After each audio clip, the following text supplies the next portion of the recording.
Assalamualaikum warahmatullahi wabarakatuh. Bismillahirrahmanirrahim. Alhamdulillahirabbil alamin. Wa bihi nasta'inu ala umuri dunya waddin.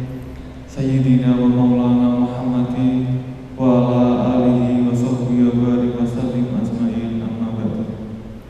Hadratal mukarramin para alim ulama kiai, wabil khusus dimatang panjenenganipun Habib Ja'far Al-Musawwar minangkani dados pengisi kajian Riyadhus Shalihin ingkang kula hormati sedaya jamaah Masjid Agung Jawa Tengah.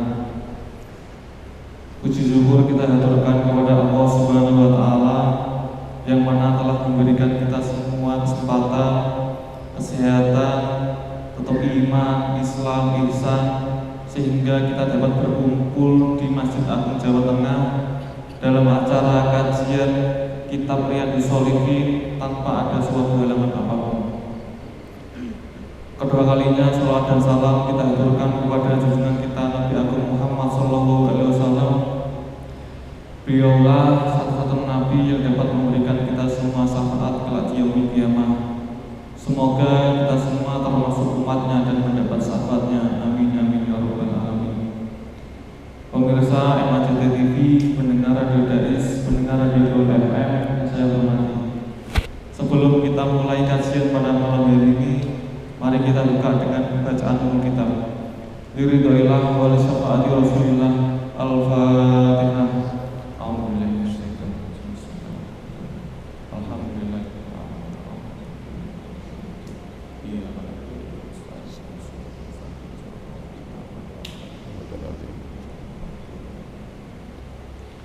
Terima kasih. Selanjutnya kajian kitab Riyadhus Shalihin. Bila mana nanti ada pertanyaan dapat ditanyakan langsung kepada beliau. Dumateng panjenenganipun Habib Ja'far Al-Musawwar modal sabangan kula sumangga.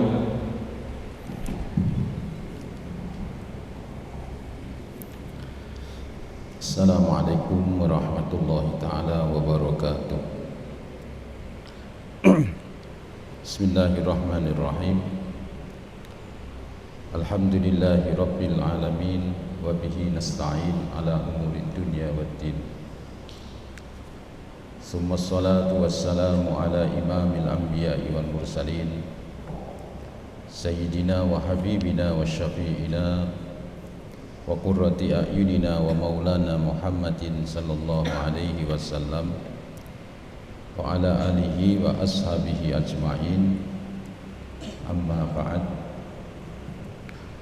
Bapak dan Ibu hadirin hadirat yang saya hormati, dan juga para pemirsa MAJT TV, dan juga seluruh pendengar Radio Dais dan Radio Gaul FM dimanapun berada, rahimakumullah. Alhamdulillah, kita bersyukur pada Allah Subhanahu wa ta'ala. Pada malam ini kita bisa bertemu kembali di ruang sholat utama Masjid Agung Jawa Tengah yang kita cintai ini. Kita dipertemukan untuk bersama-sama beribadah kepada Allah Subhanahu wa ta'ala, dari mulai iktikaf kita, sholat sunnah kita, sholat wajib kita, dan juga zikir-zikir kita, serta kita sempurnakan dengan kajian rutin. Semoga seluruh rangkaian apa yang kita lakukan dicatat oleh Allah sebagai amal yang soleh-solehah dan bisa menjadi satu wasilah untuk mendapatkan ridho dari Allah Subhanahu wa ta'ala. Amin ya rabbal alamin. Hadirin hadirat rahimakumullah, setelah kemarin beberapa pertemuan saya menyampaikan bab tentang penguasa yang adil. Sekarang saya sampaikan bab tentang wajib mentaati penguasa dan haram mentaatinya dalam hal yang maksiat. Ya.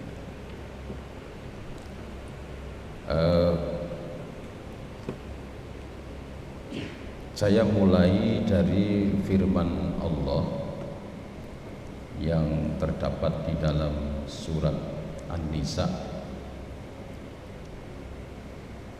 yaitu a'udzubillahi minasyaitonirrajim. Ya ayyuhalladzina amanu atii'ullaha wa atii'ur rasul wa ulil amri minkum. Al-ayat, yang artinya, wahai orang-orang yang beriman,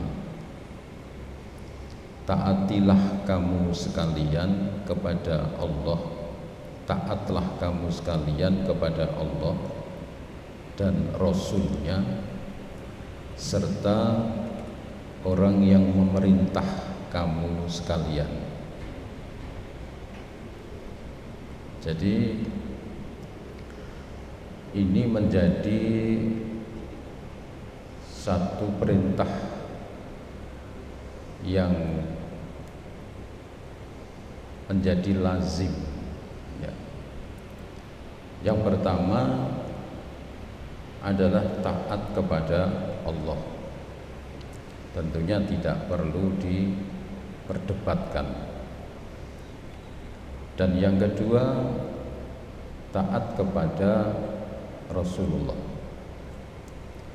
Taat kepada Rasulullah ini tentunya dengan berbagai hal. Berbagai hal itu, misalnya terkadang apa yang dilakukan oleh Rasulullah itu, ada beberapa sahabat yang faham, ada yang tidak faham. Ada yang bisa menerima, ada yang karena belum paham belum bisa menerima.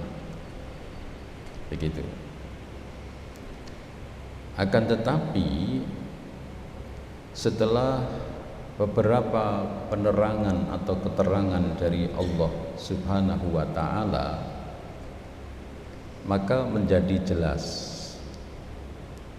Menjadi jelas itu misalnya di dalam Al-Quran dikatakan, wa ma yantiqu anil hawa in huwa illa wahyun yuha.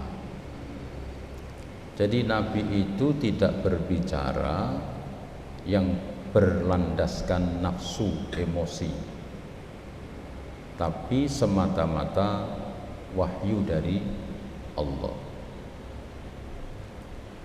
Contohnya bagaimana? Contohnya itu dulu satu ketika ada orang kafir, tentara kafir menantang adu duel satu persatu, dan tentara kafir ini orang yang luar biasa pengalaman, orang yang hebat. Begitu. Ketika mendengar seperti itu, maka Nabi seketika menunjuk Sayyidina Ali karramallahu wajhah. Dan pada saat itu Sayyidina Ali ini sedang sakit matanya, atau bele'en istilahnya gitu. Nah pada saat itu banyak kaum muslimin ini bertanya-tanya, loh kok Sayyidina Ali yang disuruh? Dia itu anak muda, matanya sedang sakit, begitu. Kok malah yang disuruh dia? kok bukan yang lainnya? Dan yang lainnya yang tangguh-tangguh itu juga banyak, gitu. Nah, inilah yang tadi saya sampaikan. Kadang-kadang ada orang ini yang belum faham, terus kurang menerima, gitu ya. Karena Rasulullah Shallallahu Alaihi Wasallam itu, kalau orang-orang ahlus sunnah wal jamaah ini meyakini bahwa salahnya Nabi itu adalah rahmat. Ya, salahnya Nabi itu rahmat.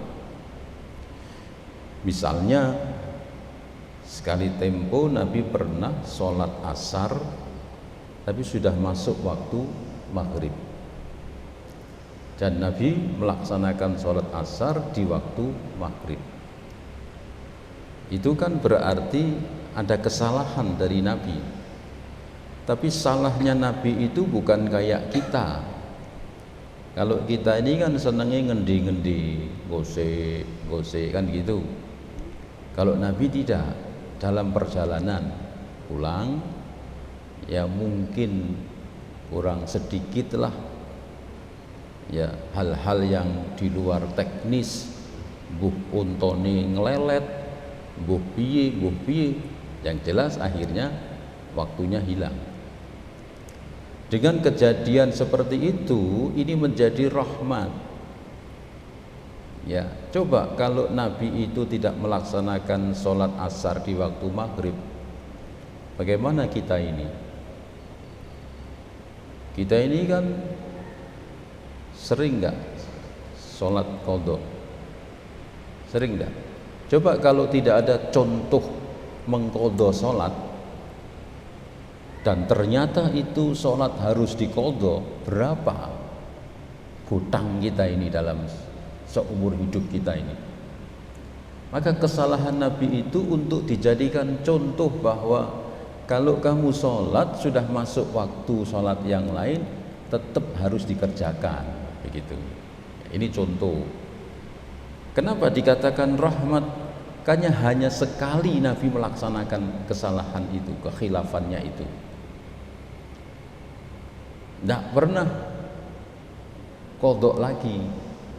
Karena memang Allah menjadikan Nabi untuk contoh bagi umatnya, gitu ya. Nah, setelah Nabi menunjuk Sayyidina Ali, kemudian ada beberapa yang kasak kusuk, bagaimana kok Rasul memilih Sayyidina Ali? Sayyidina Ali itu sakit, dia menantunya, kalau dia gugur kan anaknya bakal jadi janda. Biasanya itu kan seorang pemimpin pasti akan memilih yang lainnya. Wis kowe mangkat kono lah. Mati ora apa salah lah. Nek mantune dhewe kan diman-iman kan gitu. Nalurinya orang kan begitu. Nabi memilih Sayyidina Ali. Hei Ali, lawan dia. Sayyidina Ali juga begitu, yakin karena ini, wa ma yantiku anil hawa in huwa illa wahyun yuha.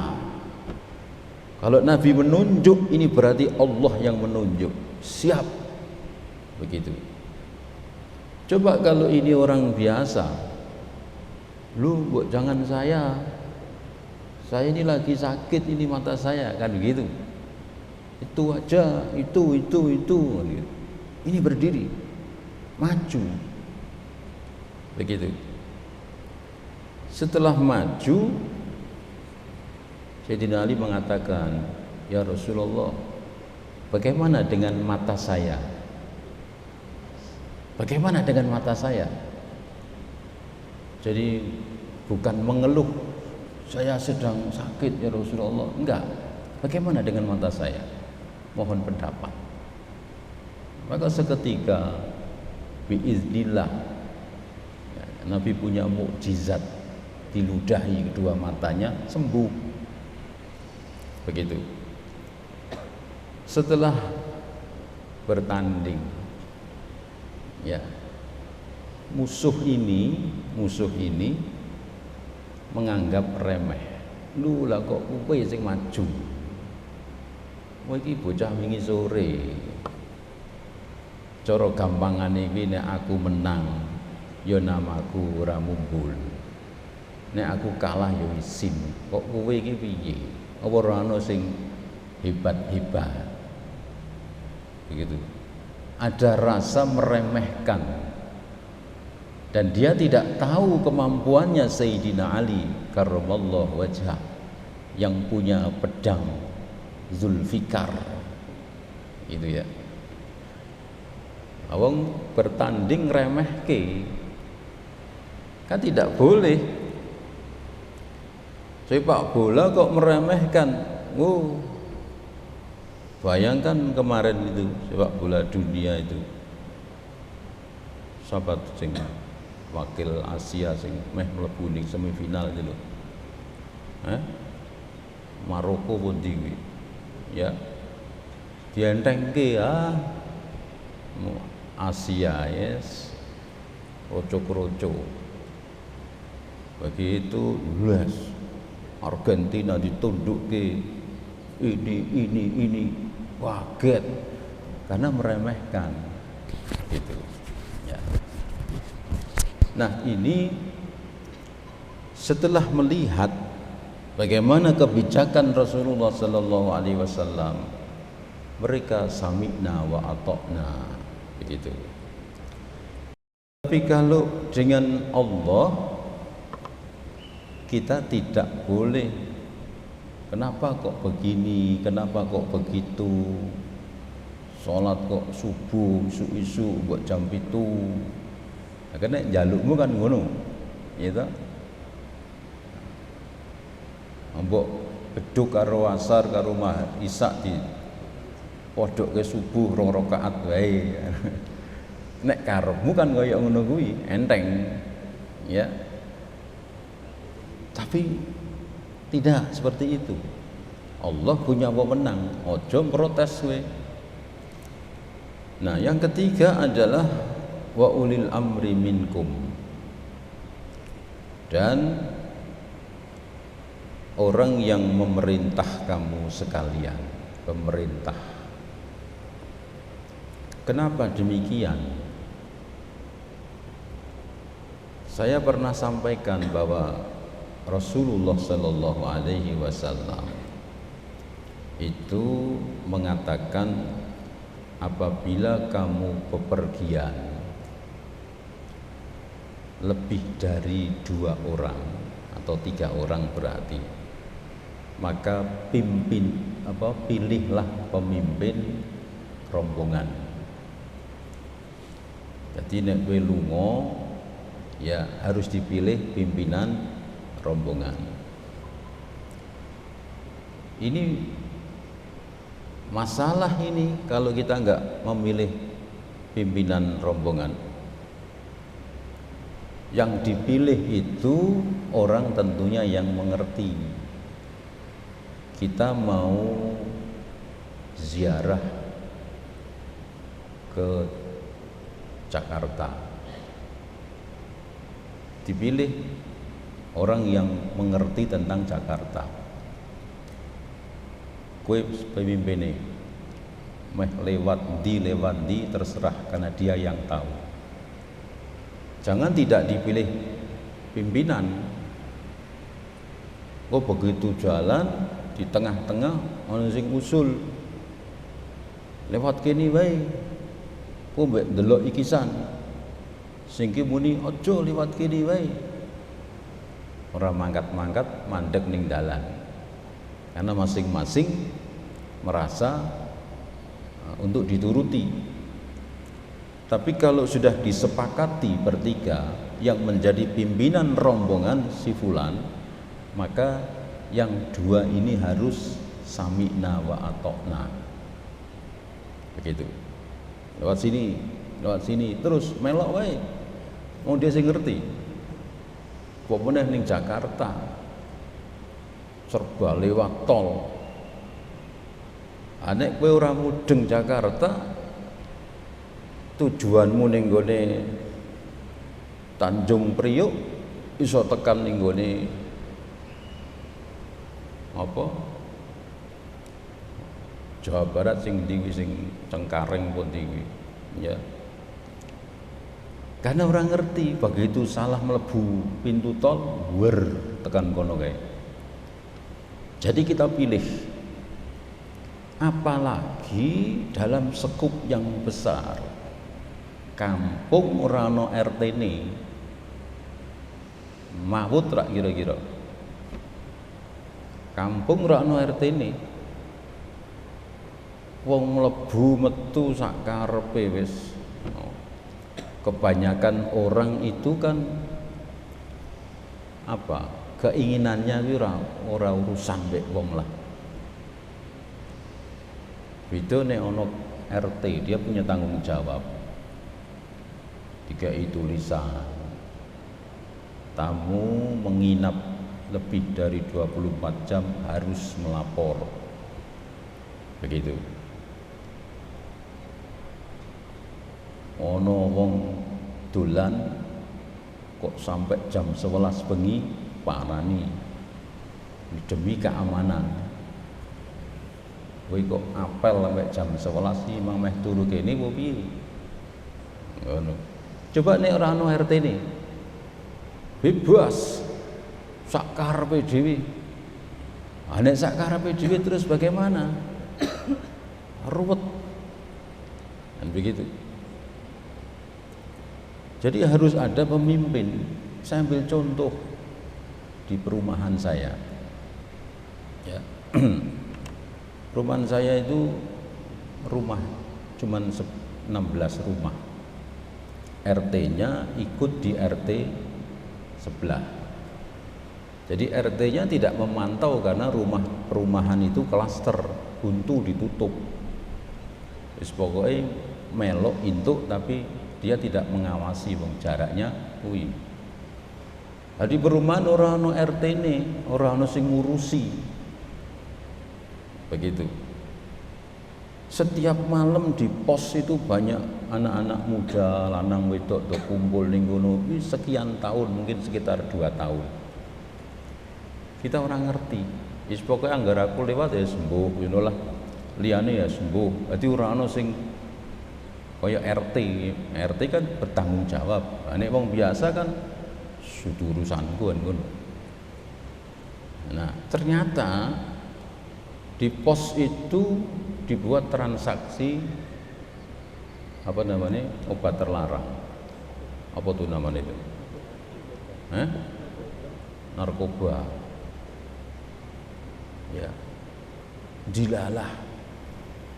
Saya pengajian dijemput, yang jemput itu polisi, Babin Kamtibmas, sekarang sudah meninggal ya, Babin Kamtibmas ya, polisi bekas Intel, karena dia kena stroke ringan terus dikembalikan jadi Babin Kamtibmas. Jadi cuman urusannya biasa lah. Ada pengajian, yang punya pengajian itu ya gurunya dia diminta jemput saya, jemput. Begitu keluar aku seorang ngeh, iki wong naluri Intel reserse, delok kerumun ngono kuwi melinguk tok ngene iki. 3 hari kemudian geger digerebek polisi, ternyata banyak transaksi narkoba. Begitu. Sudah 2 tahun. Saya juga tidak ngeh wong naluri ki lho naluri reserse. Saya cuman batin kok, lah yo cah-cah SMA ayu-ayu kok ning ngene kono. Apa kancane satpame apa ya? Batin kuwi ngono kuwi. Kok do nongkrong ngobrol, kita kok enak gitu. Kita naluri ini naluri serba husnudzon tok. Begitu iki mau almarhum Pak Agus ngelirik tok iki 3 dina beres. Wis sing kecekel wae ra karuan. ditongkrongi karo polisi yang karo wong teko apa nang cekel apa nduk cekel sing ngono tok wae. Tes urin positif ya wis masuk gitu ya. Nah, Islam mendorong ya, karena Islam itu kan agama fitrah. Islam itu selalu mendorong apa yang menjadi kebutuhan umat manusia. Apa yang menjadi kebutuhan umat manusia, karena agama fitrah. Begitu. Islam mendorong supaya jual beli yang jujur. Islam mendorong supaya sabar. Karena ini bagian-bagian yang kalau tidak ditaati bisa jadi rusak. Kalau misalnya kejujuran itu tidak ditekankan, wong nek dodol ora jujur kabeh, iso ten pinaten, paten-patenan, ngapusi, aku jengkel, ngene ngapusi, oh keprok-keprokan, do mati kabeh. Ya, ora ditekankan kesabaran, ya wis serempetan sithik bres, melaku pentelung sithik bres, ya kan begitu. Nah, cah nom-nom ini nek lewat rodok papasan moto ora gelem, kedep ora gelem, wis pokoke jadi gengsi kok ngondingkluk iki gengsi cah nom-nom. Nom ning jaba ngono, ora kowe ngene iki akeh ndingkluke, ya ta. Akeh ndingkluk sampai kadang nabrak panduran, mlaku ndingkluk terus ya. Nah, Allah memerintahkan ya ayyuhalladzina amanu atiullaha wa atiur rasula wa ulil amri minkum. Hai orang-orang yang beriman, taatlah kamu kepada Allah dan taatlah kamu kepada Rasulullah, dan juga taatlah kamu kepada pemerintahmu. Begitu. Pemerintah yang sudah disepakati untuk menjadi pemerintah berarti kita ini tahu, yakin bahwa orang yang kita pilih ini adalah orang yang mampu menjadi pemimpin. Ini konteks yang baik ya. Konteks yang baik itu kalau tadi misalnya orang tiga tadi, orang tiga itu pasti memilih pemimpin rombongan itu pasti dengan benar. Misalnya saya dipilih begitu, dan saya dipilih karena saya tidak tahu Jakarta. Pasti saya akan mengatakan, "Duh, jangan saya. Aku ora mudeng Jakarta, aku kesasar-sasar, jangan saya. Ini aja. Iki sing paham." Begitu. Ini konteksnya seperti itu, memilih itu seperti itu. Ya. Enggak tahu kalau pemilihan di sini ini kan bukan karena tadi itu, tapi karena ini. Ya. Angger apa tuh istilah itu, gerakan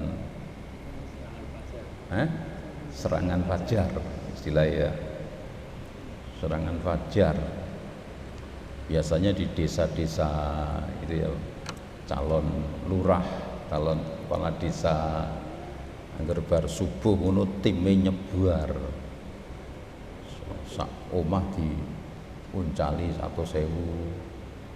Dolali lomba sing gambare pari, aja terong, aja gethuk, ngono ya.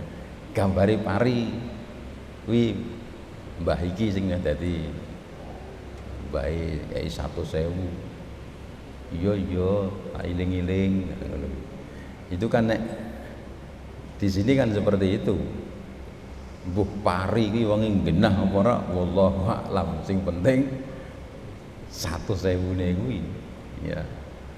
Nah, kadang saiki iki ada orang-orang begitu, wah nek ora ono duwite ya gak gawe apa begitu. Saya dulu pernah mencoba bantu begitu ya. Zaman dulu itu pernah Habib Hasan Toha Al-Munawar itu karena banyak yang mendorong supaya ikut masuk dalam perwakilan apa tuh utusan daerah gitu. DPD utusan daerah gitu, masuk daftar gitu ya. Itu orang-orang yang saya temui gitu ya, yang ngomong gitu, lono duitnya ora, bebasan ora gelem ngono, bebasan ini pokoknya ikhlas, wah ya ora iso, aku tak milih iki wae ngono duitnya akeh, bayangke kaya ngono iki, ya orang ngerti nek kowe nampa 100.000 terus bakal lebih rekoso 500 tahun. Ya seperti itu. Nah, ini yang kita bicarakan di dalam agama. Konteks ini itu pemerintah yang kita pilih dengan cara yang tadi itu, kayak memilih rombongan atau satu bis kita angkat pimpinan rombongannya. Ini yang menjadi pemimpin. Dia yang menentukan mau lewat mana. Yang lain tidak boleh, mengusulkan boleh, tapi yang menentukan ini. Gitu. Usul, Pak, ketoke jare aku krungu ning kono macet. Lewat kono wae. Nah, pimpinan yang bijaksana ini dia akan menurunkan egoisnya. Oh iya, lewat kono wae. Ki ning Demak ki sayung macet. Macete iso 2 jam, mending lewat wae Ranggen, Guntur, kan dalamnya sempit orang apa tapi oh iya lewat begitu. Karena yang dipilih orang yang bijaksana. Asing dipilih wong orang ngerti apa-apa mokong, orang tetep lewat kene lah tenan loh. Sayung diterabas macet 2 jam. Wis meh mundur ora iso, meh mabur ora iso, isine meneng tok ya, dilalah meneh bensine wis ketir-ketir ya, sopire nesu ngamuk wis ning gone bis iki kaya neraka. Isine ye sing kebelet nguyuh, sing ngeleh cek macet ning gone sayung tok 2 jam ora ubah blas. Ayo ya. Tapi kalau pemimpin yang pimpinan rombongan yang kita pilih itu orang yang bijaksana, begitu menerima usulan, oh iya bener begitu, lewatin di gini, lewatin di gini, wes pokoknya enak lah ya. Sing liyane iki aja kakean geger, serahke karo iki wing ahli wong ngerti dalan. Aja lho aku kene wae as kesuwen ki meneng wae. Pokoke ngertimu wis ngono wae. Ngertimu ziarah ning ngene Sunan Kalijaga engko ziarah. Jam-jam pira wis ki meneng wae. Enak. Pasrah. Wong nek pasrah wi lungguh enak ora krasa suwi. Tapi nek grundel rasane koyo suwi. Begitu. Ya. Nah, Islam itu mengarahkan ke situ karena memang fitrahnya kita tuh harus dipimpin, dan manusia itu punya naluri ya, punya naluri itu sak karepe dhewe. Naluri ini menungso kuwi sak karepe dhewe, nek dikongkon malah wegah ya, karepe iki pokoke bebas. Saya sampaikan itu kan, awake dhewe iki nek numpak motor, numpak mobil, kuwi nek traffic light lampu merah ki mati, ya wah beneran bebas kan gitu. Begitu mati, wah beneran mati ki, langsung tancep. Sing kono beneran, kono beneran, kono beneran, tancep dari 4 sisi, tekan ning titik tengah, bres, bar, begitu. Lampu merah suwi, wah kok suwi ya, ora enak. Dan jaluk mungkin piye, mungkin diatur genah-genah kok malah jaluk semrawut, ya. Iki lampu merah suwi, sing iki lampu merah cepet, iki diatur, ya.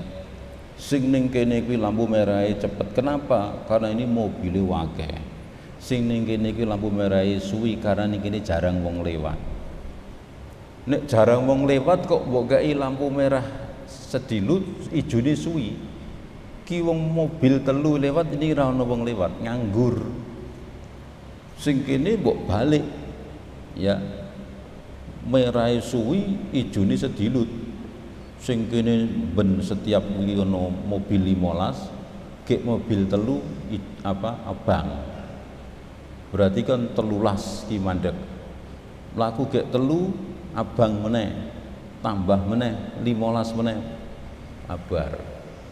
Sing ngatur ki ngerti, oh iki jalur ini akeh sing mlaku, ijone dikek sing suwi, abange rodok sedilut. Iki ora ana wong lewat, abange sing suwi, ijone sedilut. Awake dhewe iki kerek ngatur, kerek nganut karena sudah diatur. Ini kalau berbicara dalam konteks yang normal, yang baik, ya. Polisi, dinas perhubungan itu enggak ngawur menentukan lampu merah, itu dipelajari, ya, dipelajari. Telogosari dari sini ke timur, dari timur ke barat, saka Medoho, saka Telogosari, saka Supriyadi, itu dipelajari. Setiap hari kuwi dideloki. Iki mobil pirang iji, sing liwat pirang iji, jam ini, jam ini, jam ini, itu dipelajari. Sehingga disimpulkan, oh ini merahnya lebih lama, oh ini merahnya lebih sedikit, itu dipelajari. Ora kaya awake dhewe, nek awake dhewe kan wis adil wae. Ya, sak menit kabeh. Sak menit ijo, sak menit ijo. Wah iki rombongan, ya. Nah, Islam itu mengajarkan seperti itu. Begitu juga ketika kita sholat kepada imam. Kalau kita sudah sepakat memilih seorang imam, ya sudah.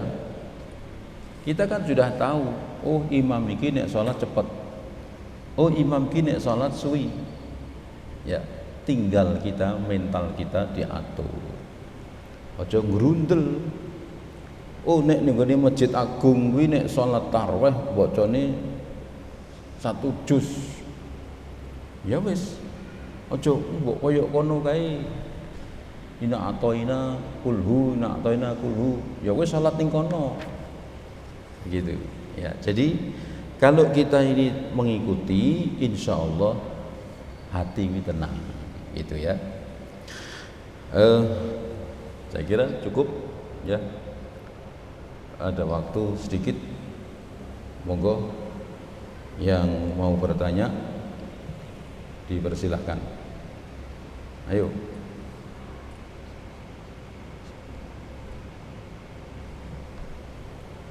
Satu ya.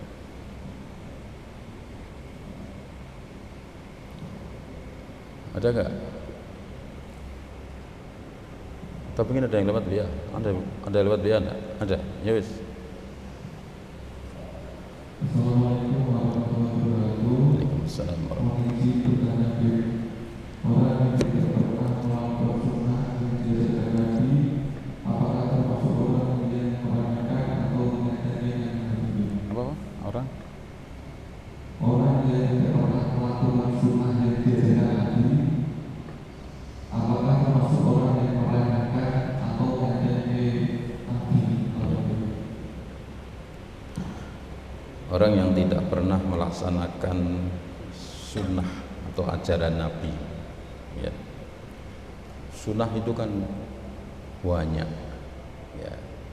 Sunnah itu perbuatan Nabi atau ucapan Nabi atau diamnya Nabi, itu juga sunnah.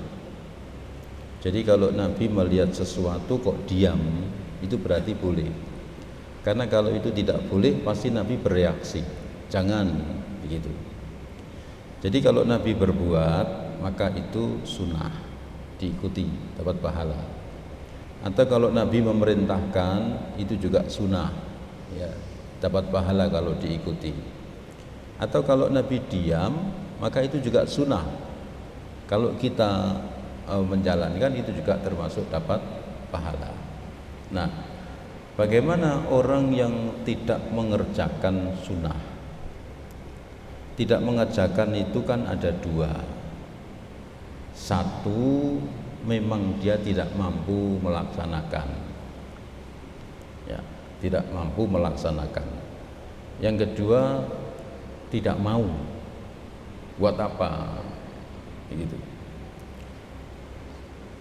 Saya ambil contoh misalnya ya, kalau kita kan taunya sunnah Rasul itu sholat qobliyah, ba'diyah, misalnya begitu, ya.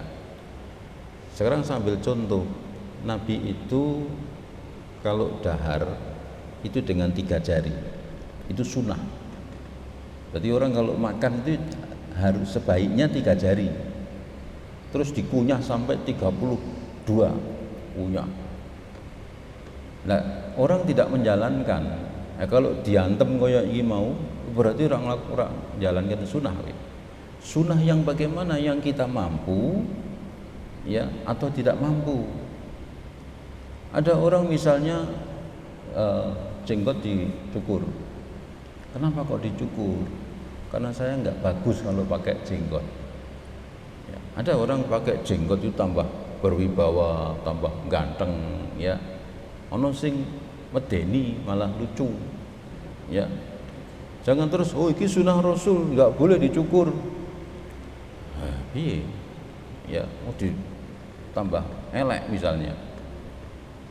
Yang tidak boleh itu rasa jenggot-jenggotan. Nah, itu yang tidak boleh. Begitu.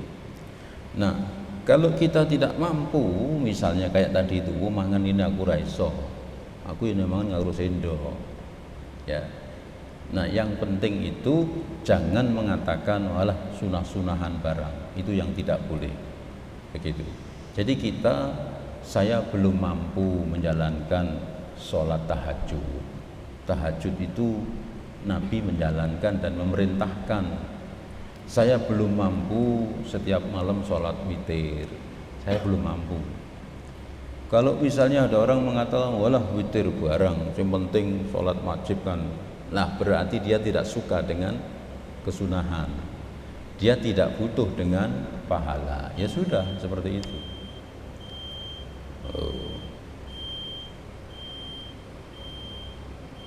Cuma satu, yes. Ya. Cukup hadirin hadirat rahimakumullah. Insyaallah kita sambung lagi dan mudah-mudahan Allah memberikan kita sehat walafiat, panjang umur fi taatillah. Dari saya kurang lebihnya mohon maaf. Akhirul kalam wallahul muwaffiq ila aqwamit thoriq. Assalamualaikum warahmatullahi taala wabarakatuh.